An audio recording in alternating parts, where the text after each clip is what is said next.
Okay, so get this. The Steelers just pulled off a huge trade at the end of June. They got Jalen Ramsey, which is totally wild, but here's the kicker. They traded away Minkah Fitzpatrick to get him.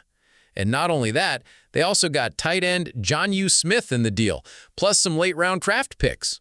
Cam Heyward, the defensive lineman dude, was seriously on an emotional roller coaster with this news. He thought they were just getting Ramsey for a pick, and he was all hyped, like, heck yeah, I love it. But then he found out it was a trade for Minkah, and he was bummed, saying they were losing a guy who meant a lot to the team. But then he started thinking about what Jalen Ramsey brings, and man, he's got so much talent. Ramsey's a ball hawk who can play corner, slot, safety. He's super versatile, which is awesome for their defense.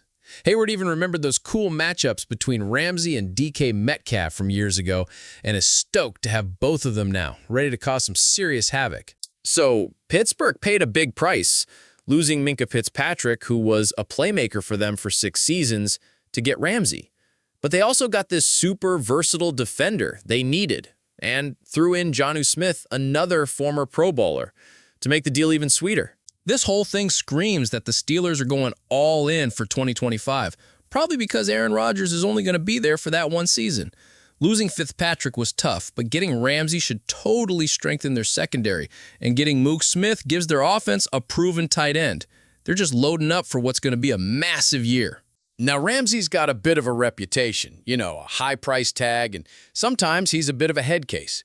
But the Steelers need that fire to end their 8-year playoff drought, so Heyward's ready to roll with it. He's talked to Jalen, and the guy just wants to play ball and compete at the highest level, and Heyward's like, we'll figure it out, put him in the right spots.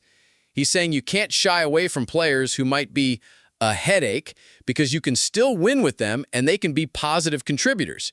It's all about letting players be themselves to build a good team. On paper, the Steelers look way better now. They've got Rodgers, Smith, DK Metcalf, traded away George Pickens, who sounds like he was sometimes a headache, swapped Fitzpatrick for Ramsey, and they're feeling good about 2025. But here's the thing. TJ Watt's contract is still up in the air. He's in the last year of his deal and hasn't gotten the raise others have. So there's this whole contract dispute going on. Heyward is super worried about Watt, calling him his brother and saying he wants the dude to get paid what he deserves because he's one of the fiercest and best players out there. He's had the best time playing with him and hopes it's not their last year together because Watt is his running mate and they've caused so much havoc. He really wants him to stay a Steeler for good. Since Watt's contract isn't sorted, trade rumors are flying, but Heyward's totally shutting that down. He's going straight to the GM and saying that's not happening. He doesn't think trading a guy like Watt would help the team at all. So yeah, the Steelers are making moves, but trading Watt wouldn't make sense, even though it's still a possibility that totally contradicts everything else they've done to prep for 2025. With all these new faces, the Steelers know they need Watt to win now. So we'll just have to see if that's the final piece of the puzzle for their offseason.